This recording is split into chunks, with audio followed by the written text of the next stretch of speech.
Okay, good evening to all. Today's class is on drugs that we use in chronic myeloid leukemia.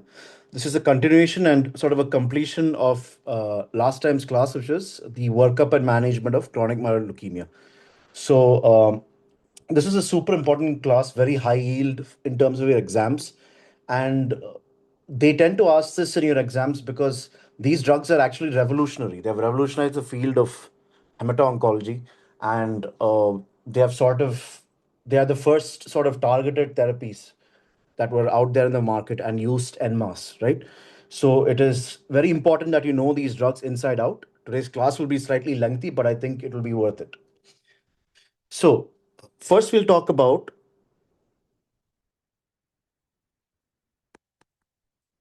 anti-BCR ABL1 TKIs.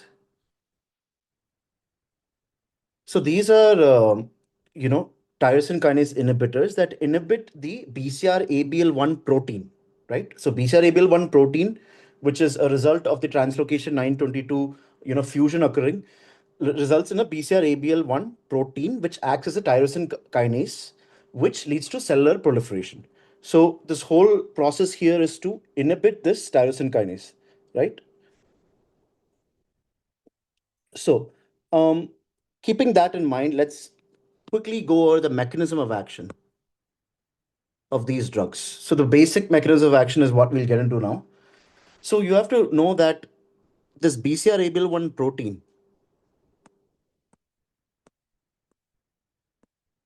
the kinase component is located in the ABL1 component of the protein, right? So, within this ABL1, let us look at the components of the tyrosine kinase. So, it is a bilobed molecule, right? It is a bilobed molecule. It consists of a N lobe, right, which is attached via a hinge,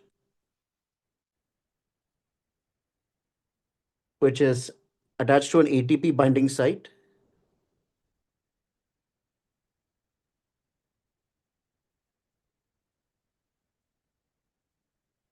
which is attached to something called an A loop, and this is attached to a C lobe. So this is the exact configuration of the tyrosine kinase that we are trying to inhibit, right? So first, let's look at the normal functioning of this. So the N lobe consists of the P loop. So within the N lobe, you have the P loop. And what this P loop does is that it, so when ATP is coming,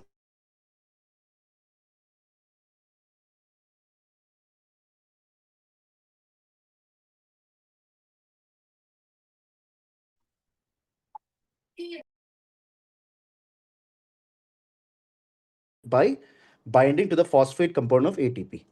Okay, so that is what the P loop does. Now, the A loop, on the other hand, it has something called a DFG motif. And what does this DFG motif do, right? So it basically provides, to put it in very simple terms,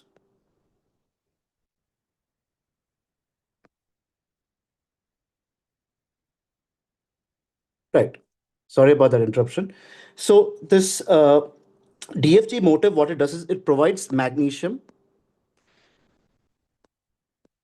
to this ATP binding site, which is needed to, run the reaction, right? And this A loop also, this DFG motif also ensures whether this ATP binding site is in the open or closed configuration.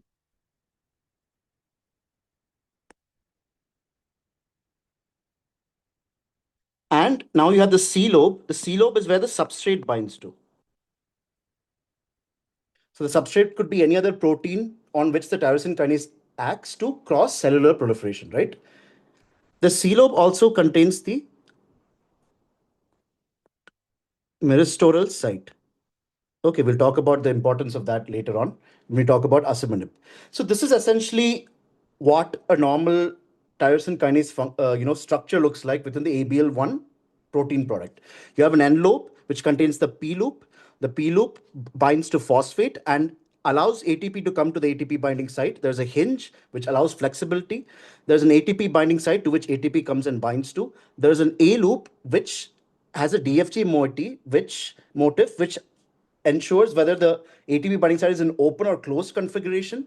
And also it allows magnesium to come into the reaction, right, to allow the reaction to occur. You also have a C lobe, which is where the substrate binds to and the whole substrate binding occurs to. There's also a myristoyl pocket there, which is of importance. So this is the normal tyrosine kinase structure, and this is how it functions, right? And when a protein comes and binds here, it acts and results in the processes that lead to cellular proliferation. Now, how do these CML, BCR, ABL tyrosine kinase inhibitors act in this setting? So basically, it competes, right, with ATP, right? So there's active or maybe it's inactive competition, a passive competition, but it competes with ATP and binds to the ATP binding site. So the TKIs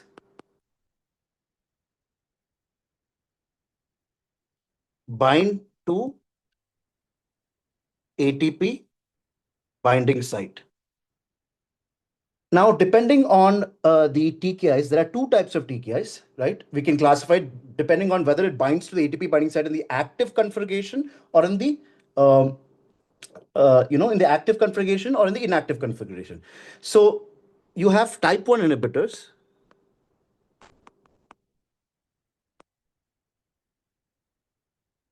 such as Dasatinib,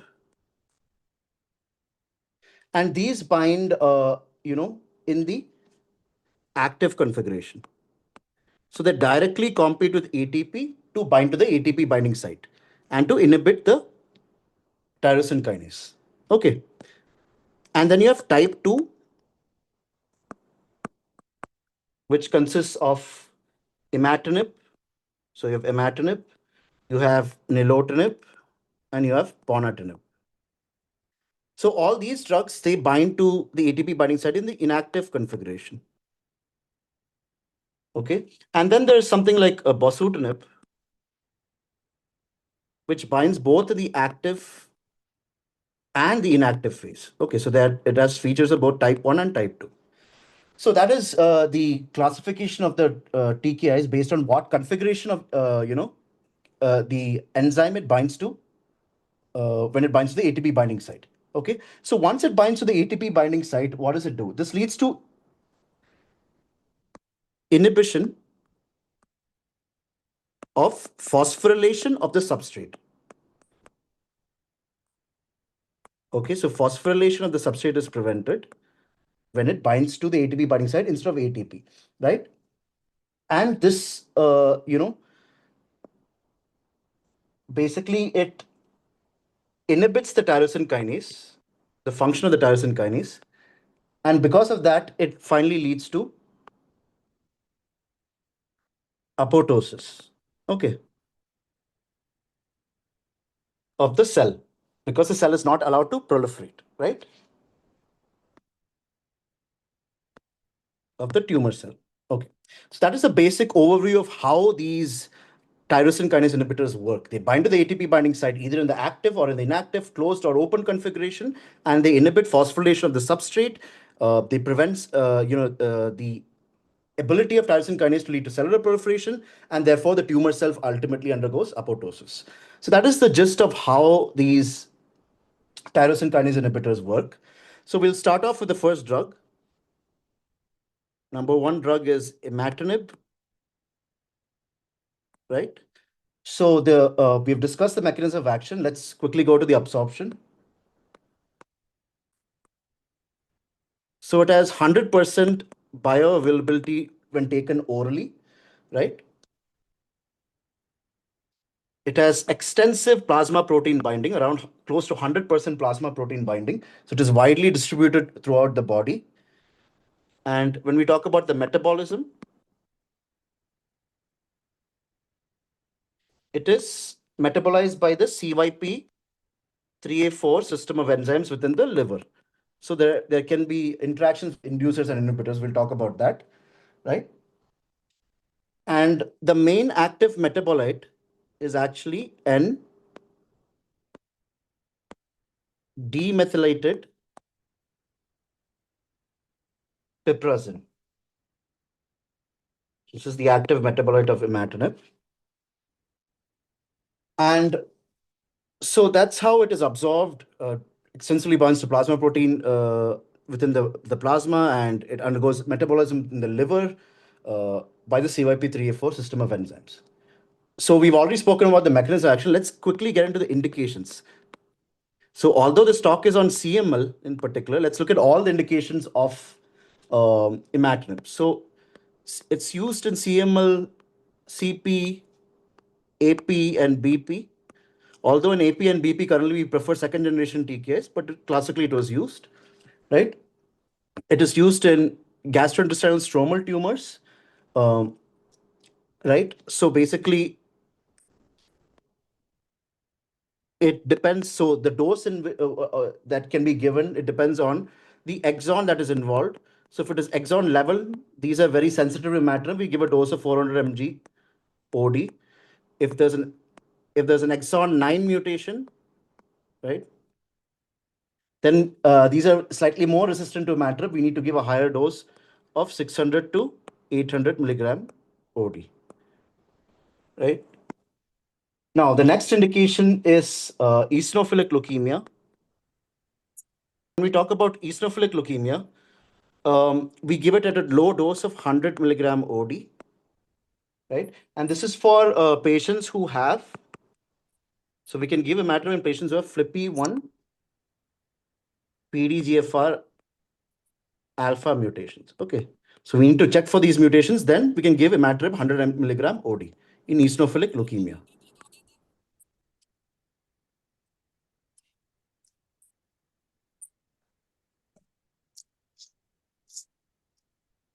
Right. So now, the next thing that we need to look at is in chordomas. Right. And in chordomas, it's given, especially if they're unresectable and if you've given all local treatments, you can give it a dose of 600 to 800 milligram OD. Okay. Now, the next indication would be dermatofibrosarcoma protuberans, right? So in cases that are unresectable, you can give imatinib, okay, at a dose of 400 to 800 milligram, depending on the response.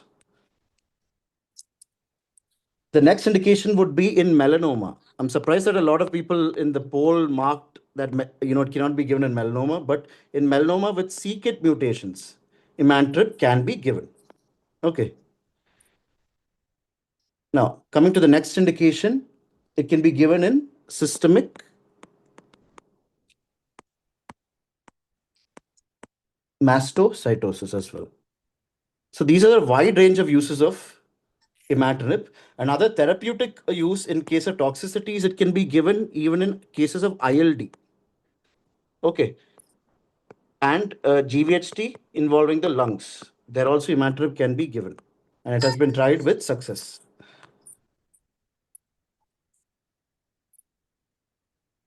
So coming to the interactions, mainly the interactions are with CYP3A4 inducers and inhibitors. So basically, inducers such as rifampicin, phenytoin, phenobarbital, etc., and inhibitors such as macrolide antibiotics, azole antifungals, and protease inhibitors, etc., can interact with imatinib. So the dose should be adjusted accordingly, right? Now let us come across some special considerations.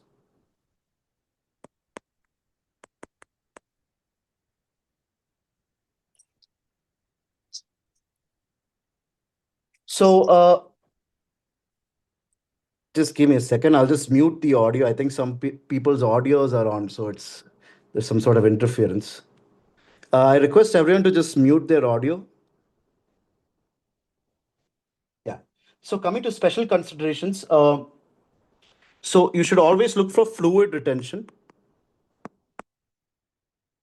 right? As you talk about in toxicities, there can be pedal edema, there can be periorbital edema, right? And there's an increased risk, especially if your age is more. So anything above the age of 60, any patient above the age of 65, you have an increased risk for fluid retention.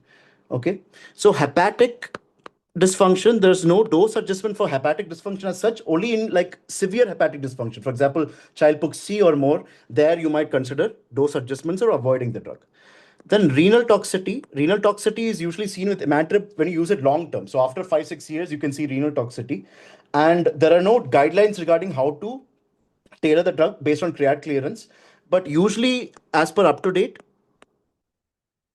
for 20 to 39 milliliter per minute, you can give, doses can be given at only 400. You cannot give doses above 400 milligram, right? And below 20 ml per minute, it is better to avoid imatinib. You can consider an alternative TKI. Okay. So you should take it with food. Okay. So important thing is right after you've taken your food, you should take imatinib. This can prevent GI irritation. Okay, so take it with food and also drink a glass of water. That can prevent GI irritation. There's also a degree to cause myalgia, right? Myalgia is seen while on treatment with imatinib. It is also seen if you do TFR. So treatment-free remission, where you stop imatinib, myalgia can severely increase like a withdrawal symptom. Okay, so that is also something that you need to watch out for. And very rarely it is seen to cause suicidal ideation. So this has been given as a warning by the FDA. That is also something to look out for in very rarely in certain patients. Now, let us quickly go over the adverse effects. So you get nausea and vomiting, right? You get GI irritation. Take it with food. It can prevent that. You get edema, peripherally seen in the periorbital area or in the feet, right? You get myalgias, very commonly seen early on, right? Rarely you can get edema in the form of, fluid retention. So very rarely you can get fluid retention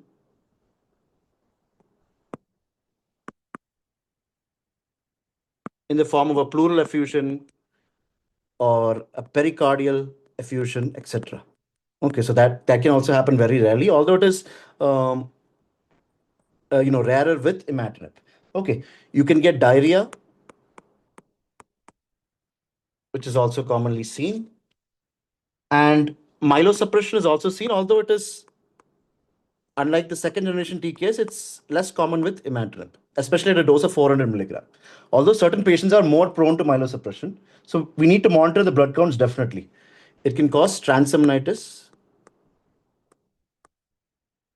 so that's why we monitor the LFT, and it can cause skin toxicities.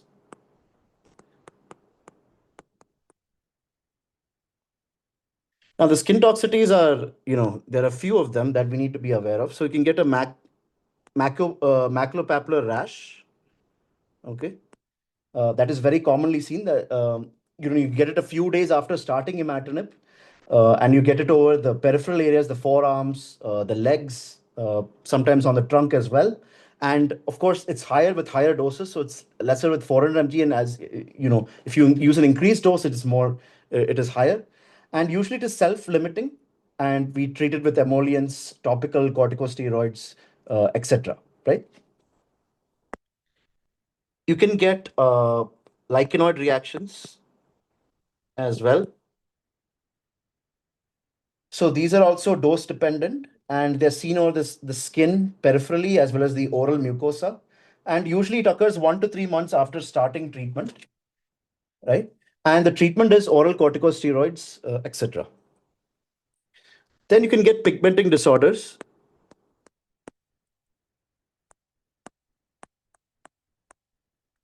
So usually after 3 months of starting imatinib, you might notice that the patient will develop most commonly hypopigmentation, right? In most of the cases. And this hypopigmentation is reversed from stopping imatinib. So you'll see that a lot of the patients, they become fairer, while on Imatinib, and it is a indicator to see whether the patient is actually taking the drug as well. So if a patient who's on Imatinib who became fairer suddenly becomes darker, then that might give you a clue as to whether the patient is taking Imatinib or not, right? And hyperpigmentation is also seen, but that is very rare as compared to hypopigmentation. Then you can get a psoriatic rash. You can get pustulosis. Very rarely you can get Steven Johnson syndrome 10, and it can also cause photosensitivity. So that's a wide list of skin toxicities that are seen with Imatinib. So this is the range of toxicities that you'll tend to see, and over long-term use, it can cause RFT, renal function abnormalities as well, especially a rise in serum creatinine, right? So that is a long-term toxicity. So keeping all that in mind, let's look at the evidence for Imatinib. Now we'll stick to only CML, right? So the evidence comes from the IRIS trial. The IRIS trial stands for International Randomized Study of Interferon and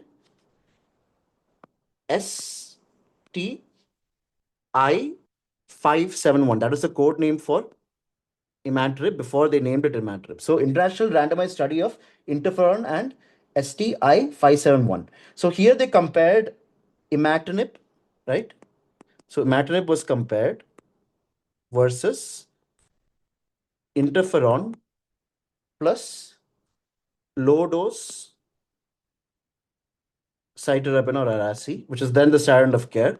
And what did this trial show? It showed that there was a higher rate of complete cytogenetic response. There was a higher rate of major molecular response that was seen, right? There was decreased progression to accelerated phase and blast phase that was seen. The patients on Imatinib had a better quality of life as well, right? And but there was no OS benefit. Why was there no OS benefit? Because almost all the patients in this trial, because of the huge difference that was seen in complete cytogenetic response, in major molecular response, in the decrease progression to accelerated or blast phase, and the improved quality in life, almost all the patients who were on the control arm were later on treated with Imatinib. So that's why no OS benefit was seen, because there is almost complete crossover. Okay.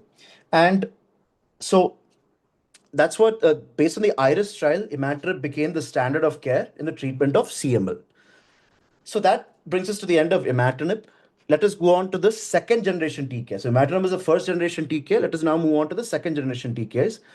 And within the second generation TKIs, we'll start off with Dasatinib. Okay. Now, Dasatinib is a much more potent inhibitor of BCR-ABL kinase. It is, in fact, 200 to 300 times more potent at inhibiting BCR-ABL. Okay. And it also inhibits other kinases such as the SRC family of kinases and PDGFR beta. Okay. So like I said, it is a type 2 inhibitor. It binds to BCR, to the ABL, ATP binding site in the active configuration, right? And just like in Imatinib, it has a good oral bioavailability. Okay. There's a good oral bioavailability. Once again, just like Imatinib, the plasma protein binding is very high. So it's widely distributed in the within the bloodstream, right? Once again, it is metabolized by the CYP3A4, liver enzymes, right? So now let us look at the indications here. Indications and doses. Okay. So the usually for a patient who presents in the chronic phase, we start off with a dose of 100 milligram OD. Okay. Now, for a patient who presents in AP or BP phase, we start off with a dose of 140 milligram OD. In a patient in chronic, also like to mention that in a patient in chronic phase who has progressed on, say, Imatinib, There also you give a dose of 100 milligram OD. Okay. So I hope you understood those differences. It is also used in the treatment of pH positive ALL. There, a dose of 140 mg OD is given. Okay, just like in blast phrase with CML. So I hope you understood the dosages.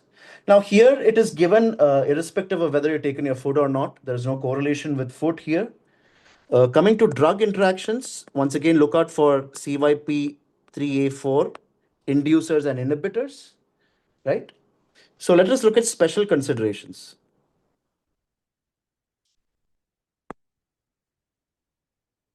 So what are some of the things I need to look out for when you give Dasatinib?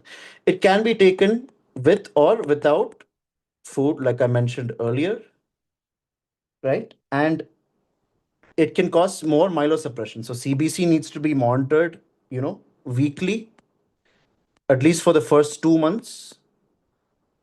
So it causes more myelosuppression than Imatinib. Then you should avoid or use with caution aspirin, NSAIDs, and anticoagulation. Why is that? Because Dasatinib, as we'll talk about later, causes an increased risk of bleeding. So you should use these drugs with caution. Another thing is that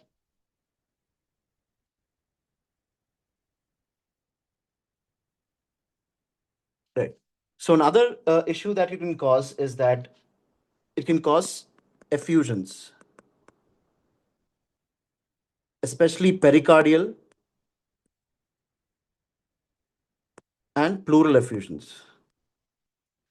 So always do a baseline chest X-ray and a baseline echo, just to make sure that there's no underlying chest X-ray or pericardial effusion. Also, it can cause pulmonary hypertension, which is why in patients with history of pulmonary hypertension, we avoid Dasatinib. So those are some of the special considerations, those the things that you need to be cautious about. Let us quickly get into the adverse effects. So when you come to the adverse effects of Dasatinib, it can cause myelosuppression, which is more severe than what we saw with Imatinib, right? So usually for CML CP, if the ANC is less than 1,000, or the platelet is less than 50,000, we tend to withhold the drug. And for accelerated phase and blast phase, we continue the drug and withhold it only if the ANC is less than 500 and the platelet is less than 20,000. So it's different cutoffs depending on the phase of CML to stop the drug, right? And then we'll restart the drug once the counts have recovered. Okay. And if you get repeated foreign counts below this level, then you can consider dose reduction as well, right? So the dose reductions you'll consider is, suppose you're taking it 100 milligram, you can reduce it to 70 to 50 and potentially even to 20 milligram. We'll talk about this later. Because Dasatinib is a much more potent inhibitor of BCR-ABL1, this dose reduction is possible and we can still cause effective inhibition of BCR-ABL1 even at lower doses. Okay.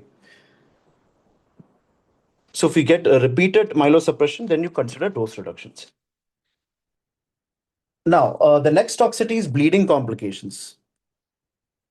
So bleeding complications can occur due to thrombocytopenia, but the main reason is due to platelet dysfunctions. It causes direct platelet dysfunction, which can lead to an increased risk for bleeding. So that is something you need to watch out for. Then fluid retention. This usually presents, can be peripheral, just like Imatinib, it can be periorbital pedal edema. But more commonly and more characteristically, it presents with pleural effusions. Okay, and sometimes pericardial effusions. So pleural effusions are commonly seen. Uh, so how do you manage pleural effusions, right? If it is grade 1 or 2, right? If it's not as, you find it incidentally, or if it is not as symptomatic, it only has mild symptoms, then what you can do is you can start the patient on diuretics, right? And you can also give oral corticosteroids in the form of prednisone. Okay. and you can give that at a dose of 0.5 milligram per kg. Now, if you have grade 3 or 4, if the patient is symptomatic for it, then what you do, so here in grade 1, you can continue the drug while you're giving the patient diuretics and oral steroids. But here with grade 3, if the patient is symptomatic, you stop and you start the patient on diuretics and oral steroids. And then once the patient has returned back to grade 1, so once the patient is back down to grade 1, you can restart the drug at a lower dose. Now, if the patient gets repeated pleural effusions, then you might have to discontinue the drug. Okay. And pleural effusion here is due to PDGFR beta inhibition, which is seen with Dasatinib. So I said Dasatinib also inhibits PDGFR beta.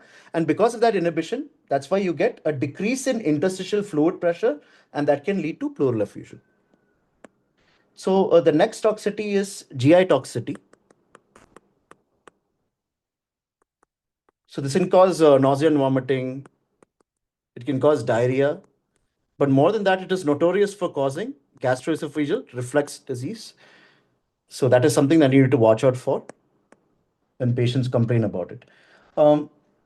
So this can sometimes cause QTC prolongation, although Nilotinib is more, is a bigger culprit, but this can also cause QTC prolongation. So you should avoid drugs that cause QTC prolongation. You should always check the serum electrolytes, because if you have a decrease in magnesium or calcium, that can also lead to QTC prolongation. Now, the next toxicity is pulmonary hypertension. Okay. So around 5% of patients get this. You need to watch out for it, especially look out for dyspnea, any form of breathlessness. Obviously, you'll suspect a pleural effusion or a pericardial effusion, but you also need to rule out pulmonary hypertension if there is no effusion as such. Okay. So usually this is a delayed onset, occurs 2 to 3 years after starting Dasatinib. Whereas the effusions are, early in onset. Then, of course, you get LFT derangement, right? You can also get skin toxicities with Dasatinib. So that's the range of toxicities that you see Dasatinib. Of course, myelosuppression is more. You get bleeding due to platelet dysfunction. There is increased fluid retention in the form of pleural effusion and pericardial effusions. GERD is seen. Pulmonary hypertension is seen. And few of the common toxicities that you'd expect with any BCR, ABL, tyrosine kinase inhibitor. So where does the evidence come from? So the evidence comes from the Dasatinib trial, right? The Dasatinib trial was a phase 3 trial which compared in CML-CP, they compared Imatinib 400 milligram OD versus Dasatinib 100 milligram OD. Okay, and what did they find? At 1 year, the complete cytogenic response was significantly higher. The major molecular response was significantly higher. There were deeper responses such as MR 4.4 and 4.5, right? And the transformation to accelerated phase and blast phase was also lesser. Okay, of course, there was no PFS or OS benefit because there was crossover. Patients who failed on Imatinib were switched over to other drugs, so there's no PFS or OS benefit. But definitely, this was a more effective drug, and that's why it came onto the market. Now we also have, phase 2 data from MD Anderson, which says that 100 milligram is equivalent to 50 milligram, although this is just a phase 2 trial. We also have a single arm phase 2 study called the DAVLEX study. It's a multi-center single arm phase 2 study, which showed that 20 milligram was also effective. So that was mainly a Japanese study. The MD Anderson trial was a phase 2 comparative study. It showed that 50 milligram is equal to 100 milligram. DAVLEX study looked at patients with elderly patients, basically, and it said that 20 milligrams is also effective, although it is a single arm study. So that's the evidence for Dasatinib. Now, very quickly, let us move on to the next one. This is Nilotinib.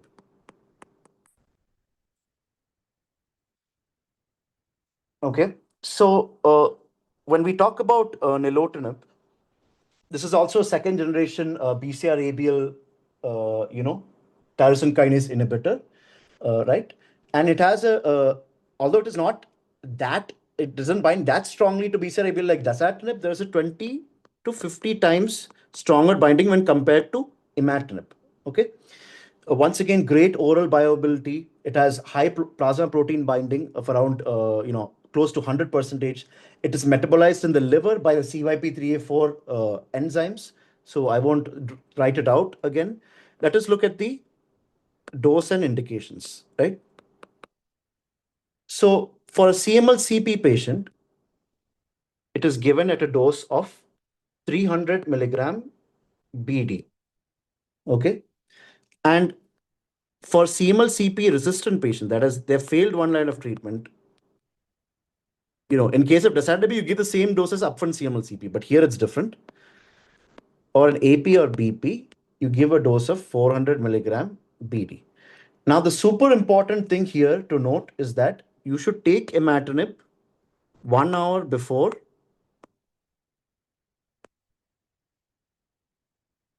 food, or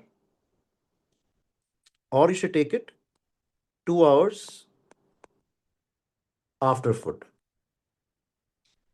Okay, so that is super important when it comes to when to take the timing regarding when to take this drug. You should always be on an empty stomach, either 1 hour before food or 2 hours after food. Okay, because if you take it with food or close to taking food, then there will be decreased absorption. Then, of course, when you come to, so that's regarding the dose and indications. When you come to the interactions, it's with CYP3A4, inhibitors and inducers. And another thing here is that you shouldn't take it with proton pump inhibitors because proton pump inhibitors can decrease absorption. Okay, so we write proton pump inhibitors left and right, but if you take it with Nilotinib, it can decrease absorption. So always be careful regarding that. Now, let's look at some special considerations here.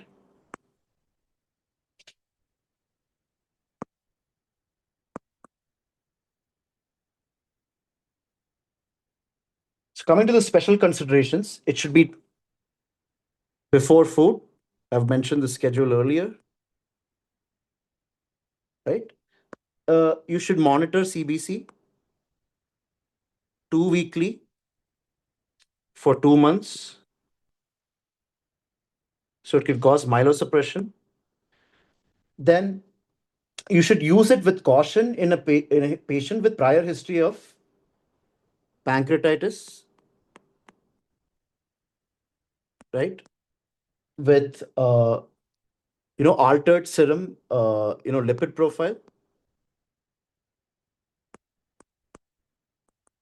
or in a patient with diabetes because it can cause hyperglycemia.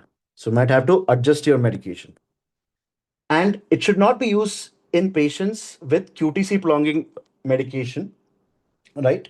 Or in patients with prolonged alteration of their electrolytes.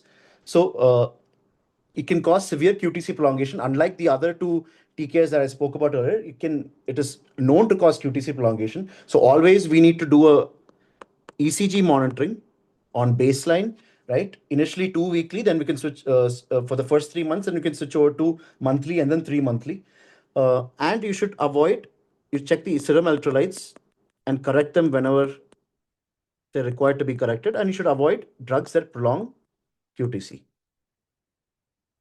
right? So that is something I need to watch out for, especially with Nilotinib. So that's regarding that. And regarding hepatic adjustment, right? So if there is any sort of grade 3 OTPT or bilirubin dysfunction while on treatment, you need to withhold Nilotinib, and then you can continue it again if it resolves back to grade 1, right? There is no renal adjustment.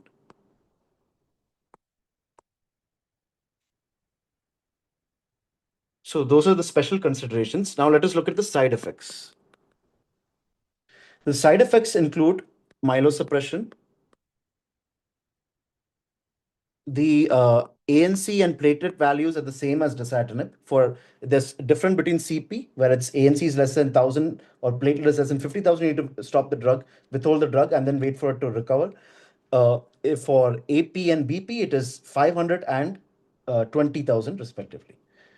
Now, coming to QTC prolongation, like I said, you monitor on baseline, you monitor it 2 weekly, and then monthly, and then 3 monthly with an ECG. So, for patients who have baseline greater than 450 QTC on baseline, you cannot give the drug. Now, during treatment, if it rises to greater than 480, then you need to withhold the drug and wait till it comes down to less than 450, right? Before restarting the drug. So I hope you understood that. So that is how you monitor the QTC. So baseline, it should be not be greater than 450. During treatment, it should not be greater than 480. If it goes above 480, you withhold the drug. If it's less than 450, then you restart the drug, right? If it takes too long to recover, say it doesn't recover beyond 2 weeks, then you might have to discontinue Nilotinib in that particular case. So the next toxicity is acute pancreatitis, right?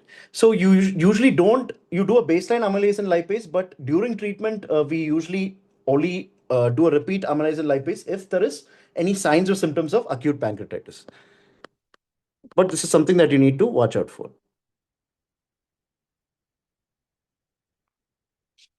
Okay. Then, of course, you have LFT dysfunction.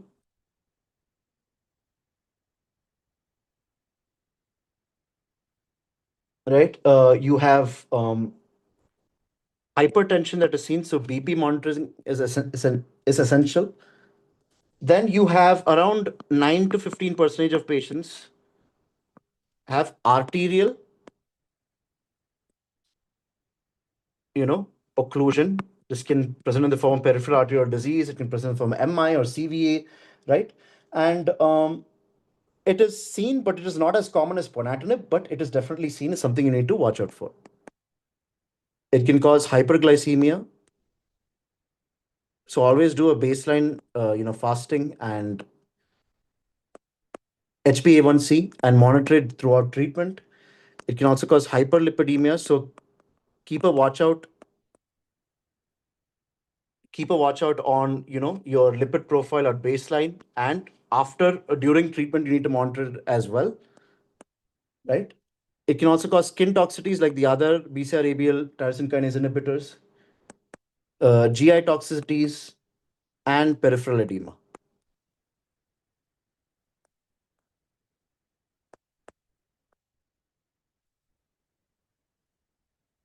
So if you look at, these are some of the common toxicities that you see with all BCR-ABL inhibitors, right? But the important ones here are QTC prolongation, that's special. It can cause acute pancreatitis. It can cause hypertension. It can cause arterial occlusive disease. It can cause hyperglycemia and hyperlipidemia. So those are some of the toxicities that you see with Nilotinib that are different from the other BCR-ABL tyrosine kinase inhibitors. So what is the evidence for giving Nilotinib? This is based on the EARNEST ND trial. So in this particular trial, once again, the setting was the same as Dasatinib, CML-CP. They compared to Imatinib, 400 milligram OD versus Nilotinib, 300 milligram BD, right? And what did they find? The findings are the same as the Dasatinib trial. At 1 year, complete cytogenic response was higher, MMR rates was higher, progression to AP and BP were lower, right? And there were more rapid and deeper responses, but no difference in PFS and OS because there was extensive crossover. Okay. So that is regarding Nilotinib. You need to be aware of the doses, the indications, the side effect profile, the special considerations, what we need to watch out for, the drug interactions, including CYP3A4 inducers inhibitors, as well as taking proton pump inhibitors. All of that needs to be looked after when you're giving Nilotinib. Now we come to the third and final second generation TKI, which is Bosutinib. Now, Bosutinib is slightly important because it can be used in cardiac patients, patients with arterial occlusive disease, patients with pericardial effusions, patients with pulmonary hypertension, or any other cardiac comorbidity. This drug is super useful in those patients. So once again, it is a potent inhibitor of BCR-ABL kinase. We've discussed the mechanism of action, right? Now, it is administered with food. Okay, unlike Nilotinib, which is administered on empty stomach, this is administered with food to increase the absorption, to create optimal absorption. Once again, there's extensive plasma protein binding. It is also metabolized by the CYP3A4 inducers and inhibitors, just like the other BCR-ABL TKIs. Now, when you talk about indications for CML-CP, just like in Nilotinib, you give a dose, you give a fixed dose of 400 milligram OD with food. And just like in Nilotinib, for CML-CP patients with resistance disease that has progressed on a particular line, you give a higher dose of 500 milligram OD. So for Bosutinib and Nilotinib, for patients with CML-CP who have progressed on one line, you give a higher dose. Whereas with Dasatinib, on patients with CML-CP who have progressed on one line, you give the same dose of 100 milligram OD. So that's the difference between Bosutinib, Nilotinib versus Dasatinib. I hope you understood that difference. And for AP and BP as well, you give this same dose. In BP with chemotherapy, we spoke about that in the management class, so I won't get into that. Right. Now, let us look at drug interactions.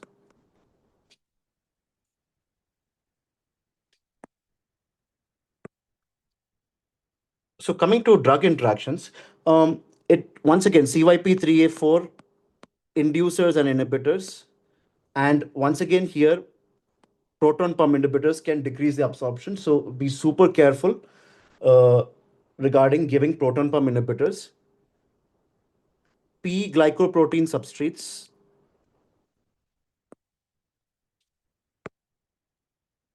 antiarrhythmics such as, verapamil can cause an increase, plasma concentration when taken with Bosutinib. So you need to be very careful of giving concurrent P-glycoprotein substrates such as verapamil, proton pump inhibitors, and CYP3A4 inducers and inhibitors. Okay. Now coming to the special considerations.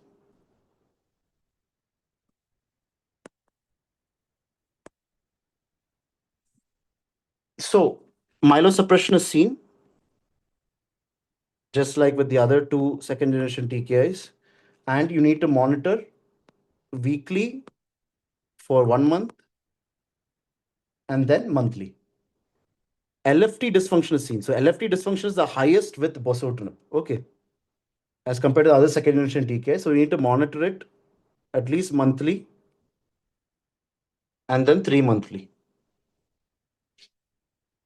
And so, right. So during treatment, for example, if the AST and ALT are greater than 5 times that of the upper normal limit, then you need to withhold the drug till it is fallen to less than 2.5 times. And then you can restart the drug at a lower dose. Now, if the AST and ALT are greater than 3 times that of the upper limit, plus the serum bilirubin is greater than 2 times that of the upper limit, there you might have to once again withhold the drug. Okay. And if these, and you have to withhold till it comes back down, right? So if these toxicities occur repeatedly, then you might have to discontinue the drug. And LFT dysfunction is very commonly seen. Now, here Bosutinib also has renal dose modification as well. So this is the only drug to have renal as well as LFT dose modification. Whereas Nilotinib and Dasatinib don't have renal dose modification. So here for a creat clearance of 30 to 50, right? You should give in CML-CP, you should give a dose of, you can give a dose of 300 milligram BD, which is a normal dose. But anything less than 30, you need to decrease the dose to 200 milligram BD in CML-CP. Okay, so there's a renal dose modification as well for Nilotinib. Now, coming to the adverse effects,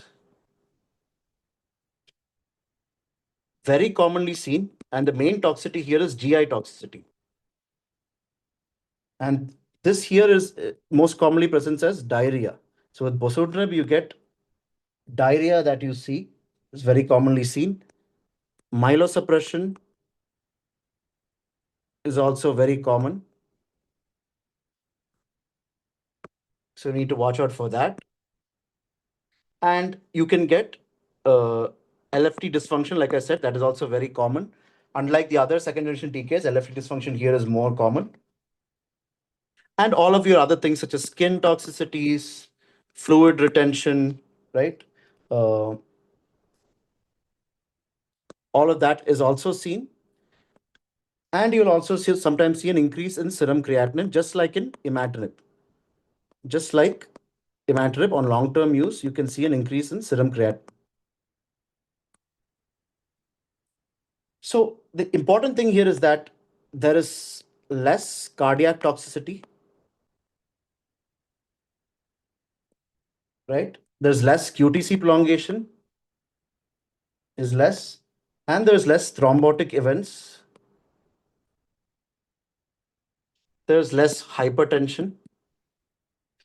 So this is super less when compared to Dasatinib, to Nilotinib, and even to Imatinib. So that is why it is preferred in patients with all these comorbidities. So in patients with all these comorbidities, Bosutinib is preferred. Okay. Now, coming to the evidence. So the evidence is based on the before trial, BFORE trial.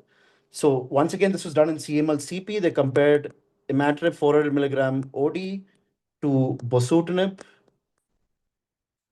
400 milligram OD. And same findings were there. At 1 year, there was an significantly improved complete cytogenic response, a major molecular response, and decreased risk of progressing to AP or BP, right? And apart from that, there was no PFS or OS benefit because there was almost complete crossover of the patients on the control arm were given another line of therapy, effective therapy. So that is regarding Bosutinib. So today we have discussed, the mechanism of action of, these BCR-ABL tyrosine kinase inhibitors. Then we have spoken about Imatinib, which is the first generation TKI, Dasatinib, Nilotinib, and Bosutinib. We'll also end today's talk with Radotinib. Now, Radotinib is a second generation BCR-ABL tyrosine kinase inhibitor that is approved in South Korea. It is given in CML-CP at a dose of 300 milligram BD based on the RERISE trial. Okay, and it has got a similar profile as Nilotinib. So it has got a similar toxicity profile like Nilotinib. Okay, so that brings us to the end of today's talk. I will divide the remaining drugs. I'll take it in another class because I think I still have another hour and a half to talk. So I don't think it's better that I take it in a class very soon so that I can, I don't have to rush through all those drugs because those are super important as well. Now, here it is very important to know the side effect the toxicity profile of these drugs. Just I like to emphasize on this. So depending on the toxicity, the comorbidities of the patient, you need to select the drug. So if the patient has a history of acute pancreatitis, you should avoid Nilotinib.